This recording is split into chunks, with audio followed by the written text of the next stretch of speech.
sans adultère, sans mensonge public, une vie pleine de belles œuvres. Il le fait, tout le monde a un témoignage excellent sur lui, mais vous ne savez pas dans son intimité avec son Dieu ce qui se passe. C'est pour ça que la meilleure mesure pour le chrétien ne sont pas ces péchés visibles, appelés gros. Mais qu'en est-il des péchés invisibles, appelés petits péchés? N'oublions pas que le peuple Israël avait connu beaucoup de victoires pendant le désert. Mais quand Akan avait pris un lingot d'or et le peuple avait subi une défaite en Haï, à cause d'un petit lingot d'or que Akan avait pris. C'est pour montrer l'importance de ce qu'on appelle petit. Mais pour Dieu, un peu de levain fait monter la pâte. Un peu de levain seulement fait monter la pâte. Donc il n'y a pas de petits péchés. Tout péché est péché. Un péché à 0,01% peut m'emmener à l'enfer, comme si je commettais 100% de péché. Il faut que cela soit clair. Parce que on a cessé de dire ici que l'obéissance à la loi de Dieu, cette loi, c'est un paquet. C'est un paquet. C'est un paquet qui vient. Où on obéit à tout, mais il n'y a pas de possibilité d'obéir à une partie de la loi. Ne fût-ce que 0,01%. Il n'y en a pas. C'est un paquet. Ou j'accepte tout le paquet, ou je ne peux pas l'accepter. Moi encore prendre une partie du paquet parce que c'est un paquet. Voilà. Donc, en ce sens-là, nous essayons depuis très longtemps d'expliquer aux chrétiens que le chrétien qui se dit être sous la grâce de Dieu, mais dans sa vie manifeste encore les œuvres de la chair, n'est pas en réalité sous la grâce de Dieu, mais il est déchu de la grâce de Dieu. Nous lisons dans Galates 5, au verset 4, cette pensée. La Bible est claire concernant le mot déchoir. Quelqu'un qui est déchu de la grâce, ça veut dire quoi? C'est quelqu'un qui n'est plus agréable. C'est quelqu'un qui a perdu la grâce de Dieu. Beaucoup pensent que la grâce de Dieu, c'est du libertinage. Non. La grâce de Dieu, nous cessons de le répéter, ne permet plus le péché dans la vie du chrétien. Celui qui se dit être sous la grâce, mais pêche encore. En réalité, il est déchu de la grâce. Ce n'est pas moi qui le dis. Absolument, ce n'est pas moi qui le dis. C'est la Bible qui le dit. La Bible le dit dans le livre de Galates, chapitre 5, verset 4, qui dit ceci. Nous lisons tous. On commence par le verset 2. Voici, moi Paul, je vous dis que si vous vous faites circoncire, Christ ne vous servira de rien. Verset 3. Et je proteste encore une fois à tout homme qui se fait circoncire qu'il est tenu de pratiquer la loi tout entière. Verset 4 qui nous intéresse. Vous êtes séparés de Christ. Vous tous qui cherchez la justification dans la loi, vous êtes déchus de la grâce. C'est clair. Il y avait des Galates qui voulaient tellement plaire à Dieu dans l'aspect extérieur qu'ils devaient donc faire quoi? Se circoncire ou pousser aux Galates de se circoncire afin que les Juifs qui poussaient à ces Galates-là de se circoncire, ils aient en eux l'orgueil. Ils soient contents, voilà les Galates se circoncisent comme nous les Juifs. Mais Paul démontre que si vous poussez aux Galates de se circoncire, donc poussez-les aussi à accomplir toute la loi, tout ce que dit la loi de Moïse. la loi cérémonielle, la loi des sacrifices, toute la loi morale. Il faut aussi dire aux Galates de faire comme vous. Mais n'oubliez pas que les Galates, c'était des païens. Païens dans le sens que ce n'étaient pas des pays, disons, des nations où régnait la loi de Moïse. Ils avaient leur propre loi. Mais c'est par la grâce de Dieu que l'évangile a été prêché là-bas, par Paul. Donc, en ce sens-là, maintenant, on ne pouvait pas pousser les Galates de pratiquer les mêmes lois. Donc, les lois des Juifs que pratiquaient les Israélites, qui étaient la loi de Moïse. Donc, du coup, Paul proteste ça pour dire non, mais laissez les Galates dans leur position. Ne leur poussez pas à accomplir avec votre loi, à vous les Juifs, que vous voulez que les Galates puissent se circoncire. Non, c'était dans le but que les Juifs puissent se plaire dans leur chair. Pour se dire, vous voyez, nous on domine les Galates. On leur pousse à obéir notre loi. Non, Paul a dit, c'est pas ça. Paul a dit, c'est pas ça. Paul le dit clairement ici, et je proteste. Il est contre, je proteste encore une fois. L'affaire a été répétée depuis longtemps. Il dit que je proteste encore une fois à tout homme qui se fait circoncire, qu'il est tenu de pratiquer encore la loi tout entière. Si c'est pour plaire à Dieu, il faut la circoncire. Eh bien, Paul dit, pratiquer toute la loi de Dieu. Donc ça veut dire qu'il y avait un problème. Que Paul protestait. C'est pour ça que le verset 4 dit clairement, vous êtes séparés de Christ. C'est-à-dire Christ qui est venu avec la grâce. Christ qui a aboli la loi. Christ qui ne juge plus à cause de la loi. Christ qui ne tient plus vigueur de la loi. Il dit ce n'est plus la loi aujourd'hui, mais c'est maintenant moi. Parce que moi, Christ, j'ai accompli la loi. Pourquoi voulez-vous emmener ce peuple-là à accomplir la loi de Dieu que moi j'ai déjà accomplie pour eux? Paul proteste ça. Si vous voulez, vous voulez continuer à obéir à une loi qui ne veut pas vous parfaire, ça ne va jamais vous parfaire. Eh bien, pratiquez toute la loi. Parce que là, vous prenez les aspects de la loi, quelques aspects. C'est pas question de prendre quelques aspects. La loi, c'est un paquet. Il faut prendre tout le paquet. Qui peut le faire? Qui lève son petit bout de doigt? Ou montrez-moi dans la Bible l'homme qui a pu le faire en dehors de Christ. Un seul homme en dehors de Jésus-Christ, parce que Christ il est Dieu. En dehors de lui. Montrez-moi un seul homme qui a pu accomplir avec la totalité de la loi de Dieu. Moïse n'a pas pu. Personne n'a pu. Personne. Amen. Donc, ici, le verset 4 est clair. Il dit, vous êtes séparés de Christ. Vous tous qui cherchez la justification dans la loi, vous êtes déchus de la grâce. Comme nous prêchons le peuple la loi, nous cherchons quoi? La justification par la loi. Que la loi puisse me justifier. Que parce que moi j'ai fait les vœux de prière, j'ai donné les dîmes, les offrandes, j'ai marché dans la sainteté, je n'ai pas péché, j'ai fait ce que la Bible dit de faire, que je suis justifié et alors je suis béni. C'est ça que vous voulez? C'est bien dans certains aspects de la loi, mais n'oublions pas que la loi c'est un paquet. N'oublions pas que la Bible contient 613 commandements. 613 commandements, dont les 10 commandements. Quand on fait la soustraction, 613 moins 10 donne comme 603. Même les 10 commandements, ce mois-là, qui peut les obéir? Personne.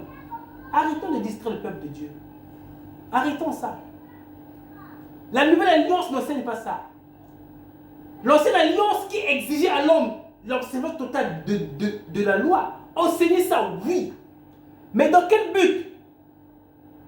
Dans quel but? Dans le but de me parfaire? Non. Dans le but de montrer comment le péché. C'est pour cela que Dieu est venu sous une autre forme. Dieu s'est fait homme par Jésus-Christ pour adopter une nouvelle alliance, un nouveau contrat avec les hommes, une nouvelle façon, un nouveau régime, une nouvelle gouvernance de Dieu envers l'homme. Parce que Dieu était fatigué de voir l'homme dans la même situation, dans la même misère. comme nous insistons à prêcher au peuple de Dieu la loi que vous connaissez, pour être béni, donnez ceci, donnez cela. Il y a même ceux qui disent, donnez tant pour avoir plus. Plus tu donnes, plus tu auras. Ils prennent plus les exemples qui sont dans la Bible. Ok, oui, des exemples bibliques. Mais qui vous dit que ces exemples bibliques-là ont tous l'esprit de Christ? Quand la Bible parle de Lucifer, dans la Bible, on parle de Lucifer, Satan, on parle des démons. Les démons, ils ont l'esprit de Christ. Non. Tout ce qui est biblique n'est pas l'esprit de Christ. Il faut maintenant essayer de comprendre, de discerner où est l'esprit de Christ. Dans ce que nous faisons. Sinon, pourquoi Jésus-Christ serait-il venu? Pourquoi? Pour quelle raison? Il n'y a aucune raison à cela. Si nous insistons toujours la loi pour que les chrétiens soient bénis, les chrétiens sont fatigués. Beaucoup ont fui les églises, sont partis dans les loges, dans les formations, à l'islam. Pourquoi? À cause des lois. Là. Beaucoup ont donné les dîmes et les offrandes. Leur vie n'a pas changé. Beaucoup. Leur vie n'a pas changé. Beaucoup se sont sacrifiés. Aller dans les montagnes, des veillées de prière, aller évangéliser, à faire beaucoup de choses pour le Seigneur. Mais leur vie n'a pas changé. Parce que vous leur avez enseigné que c'est à cause de ça que Dieu va vous bénir. C'est faux. Ça, c'est l'ancienne alliance. Dans la nouvelle alliance, Dieu a déjà béni. Mais il faut croire à cela. Il faut croire à cela. L'homme est le résultat de sa propre croyance. Ce que tu crois, c'est ça le résultat de ta vie. Si tu crois que Dieu va te bénir parce que tu vas faire tel truc, tel autre, et Dieu te bénira, c'est ça qui sera ta vie. Mais quand tu le fais, tu es sous quelle alliance? Dites-moi, tu es sous quelle alliance? Tu es sous la nouvelle ou bien l'ancienne? Réponds la question. Réponds la question. Tu es sous l'ancienne. Tu es sous l'ancienne alliance. La Bible déclare que ce qui est ancien a vieilli est caduc et prêt à disparaître. A été aboli. Donc tu continues à dépendre d'une alliance que Dieu lui-même a décrété la fin de cette alliance-là. Mais tu continues à y dépendre. Mais ce que Dieu a décrété la fin, toi tu continues à y dépendre. En croyant voir Dieu là, Jésus là. Mais ce n'est pas Jésus qui est là, c'est qui est là. Je t'ai le nom. Dis-nous le nom. Quel est celui qui a toujours voulu remplacer Jésus? Quand Jésus n'est plus dans ces choses-là, qui le remplace? Mais il prend l'image de Jésus, il se dit que ouais, c'est Jésus, vous voyez, hein? C'est lui. Hein? Tu as compris ce que je dis par là. Donc, ici, l'insistance de prêcher aux chrétiens la loi de Dieu fait que le chrétien soit déchu de la loi, de la grâce, pardon. Quand vous voulez que le chrétien continue avec la loi, il perd la grâce. Que veut dire grâce? Oh, c'est pas moi. C'est pas mes efforts. Je suis pas là-bas. C'est pas moi. C'est la grâce. Je n'ai rien fait. Je suis là, peinard. Je suis là tranquille. Je crois en celui qui justifie. Si toi tu crois à ton salaire parce que tu as travaillé quelque part, donc à la fin du mois le patron doit te rémunérer. C'est normal. Tu as travaillé, tu as fait des efforts physiques, intellectuels, voilà. Dans un business, dans un boulot, dans une affaire. Un patron qui est honnête, qui est bien, à la fin du mois, tu viens devant ton patron, tu as une rémunération. C'est normal. Ça, c'est le résultat de tes efforts. C'est à applaudir, c'est normal. C'est normal. C'est ça la loi. Tu ne vas que récolter ce que tu as sémé. Dans la loi, on récolte ce qu'on sème. Dans la loi, si tu donnes 10 fois, tu vas récolter 10 ou plus. Plus tu donnes dans la loi, plus tu vas récolter dans la loi. Et c'est ça le message que beaucoup des hommes de Dieu prennent aujourd'hui dans l'église. Donner plus, tu vas recevoir plus. C'est juste ce message-là. C'est juste pourquoi? Parce que c'est l'esprit de quoi? De la loi. C'est la loi. Mais est-ce qu'on est sous le régime de la loi? Non. Parce que pour ça, dit la Bible, eh bien, il faut obéir à toute la loi. Pas seulement quelques aspects de la loi, toute la loi. Ah, maintenant, toi qui veux donner tes temps de mille, tes temps de euros, tes temps de dollars, tes temps de francs CFA. Parce qu'on a besoin ici, on parle de francs CFA. Pour être béni. C'est bien. Bravo pour toi. Bravo. Continue aussi à accomplir avec les 613 commandements qui sont dans la Bible. Tout, c'est tout. Si tu le fais, la loi va te bénir. Ah oui, la loi va te bénir. La loi bénit quand tu accomplis tout. Reparlons Deutéronome chapitre 28, verset 1.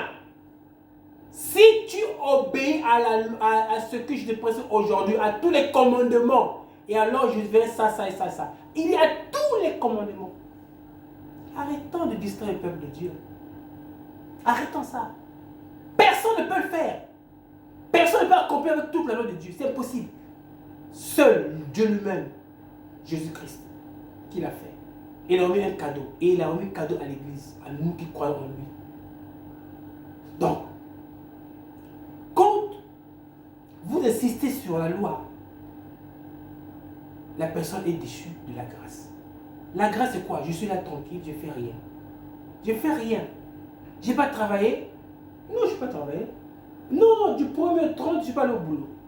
Mais je connais que mon patron, il est généreux, il va me payer. Oh, frère. Oh. Du 1er au 30, tu n'es pas allé au boulot. Ton patron, il va te payer. Oui, j'ai confiance en lui parce que c'est un monsieur généreux. Il m'aime beaucoup. Il va donner sa vie pour moi. Il va m'accepter que je souffre. Il peut souffrir pour moi. Il va toujours me payer, même si je ne suis pas allé au boulot. Je crois en sa bonté. Je crois en son amour. Je crois en sa miséricorde pour moi. À la fin du mois, il va me payer mon argent. Exactement. Et arrivé à la fin du mois, le patron le paye. Une telle personne a cru en quoi? En ses efforts? Dites-moi. Dites-moi là. Elle a cru en quoi? En ses efforts? Ou bien elle a cru en l'amour de son patron? Elle a cru dans la bonté de son patron. Elle a cru dans la bonté de son patron. Elle a cru en ça, elle n'a pas douté. Et elle a été justifiée. Elle a reçu son dû. Qui n'est pas un dû à cause de son effort, mais qui est un dû à cause de la bonté de son maître, de son patron. C'est ça la grâce de Dieu. C'est ça la grâce de Dieu. Le patron a tout fait. Peu importe ce que moi j'ai fait. Oui, vous avez dit que c'est un scandale. Oui, c'est un scandale. C'est un scandale. C'est un scandale. Le patron a tout fait. Le patron, tout ce qu'il demande, c'est de croire en lui. Il a dit, celui qui croit en moi, il est justifié. Le juste vivant par la foi. Mais c'est qui le juste? C'est celui qui croit au patron. Le juste est celui qui croit en la bonté du patron. La Bible déclare, si tu as cette foi-là, tu vas vivre. Si tu crois en ton patron, tu vas vivre. C'est quoi c'est vivre? C'est manifester la bénédiction de Dieu dans ta vie. Tu la manifestes. Tu n'es pas à la recherche de la bénédiction, mais tu la manifestes. Amen. Donc ici, Galates 5:4 est claire. Elle est claire en disant que vous êtes séparés de Christ. Vous tous qui cherchez la justification dans la loi. Vous tous qui voulez, par la loi, plaire à Dieu, ça ne marche plus. Ça ne marche plus. Arrêtez ça. Vous êtes déchus de la grâce. Vous êtes déchus de la grâce. Qui est aussi, ce qui veut dire aussi, vous ne considérez pas ce que Jésus-Christ est venu faire pour vous. Vous ne comprenez pas la mission du Christ. Déchu de la grâce. Lui qui a tout donné. Qui ne tient pas compte de ce que toi tu fais. Il te donne tout. Et toi tu es là. Tu veux faire par tes efforts à toi. Non, mais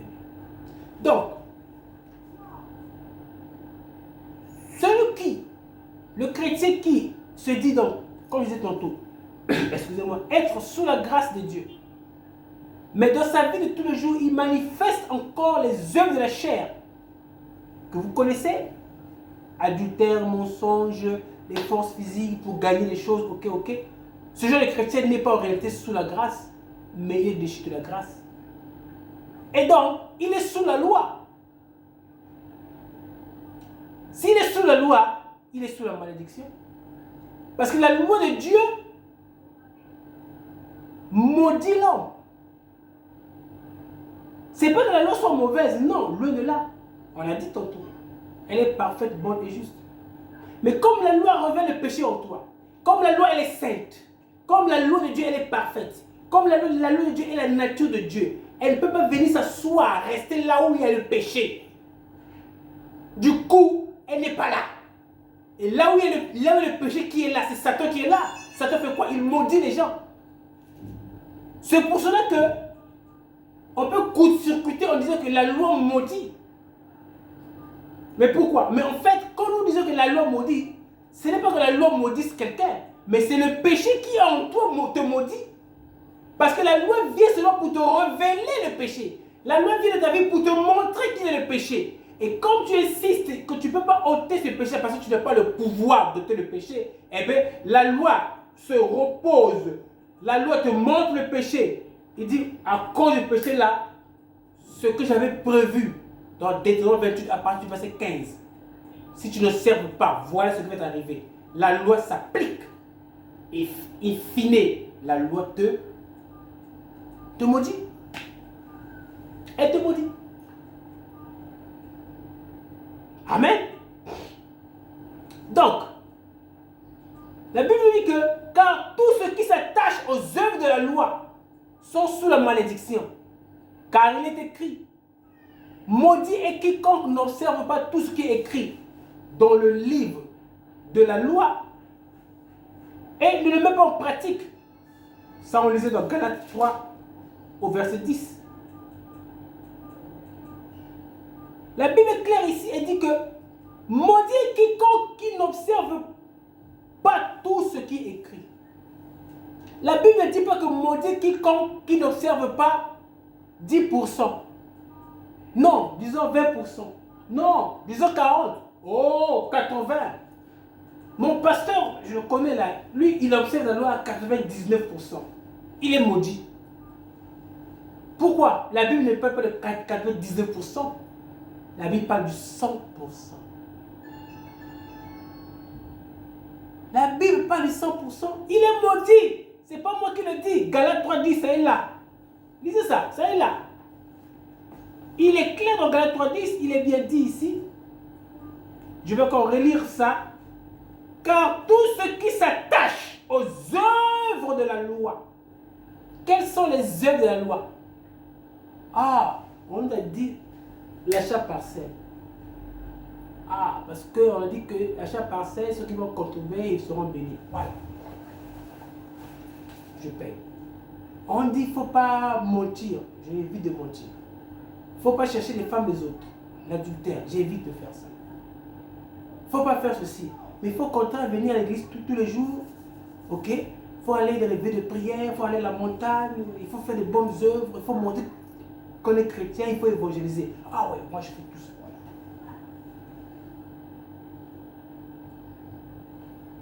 Ça, c'est pas mal en fait. Mais qu'est-ce qui me pousse à faire cela? Parce qu'on m'a dit. Ou non, j'ai lu dans la Bible. Oh non, j'ai écouté dans une prédication. On m'a dit de faire ça. Et je m'attache à ça. Parce qu'on m'a dit que c'est ça qui va me bénir. Tous, on a besoin d'être bénis. Tous, on a besoin d'être bénis. Et je m'accroche à ces choses-là.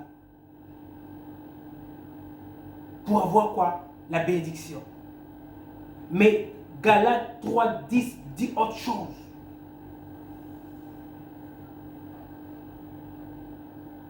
À cela. Mais dit que tous ceux qui s'attachent aux œuvres de la loi sont sous la malédiction.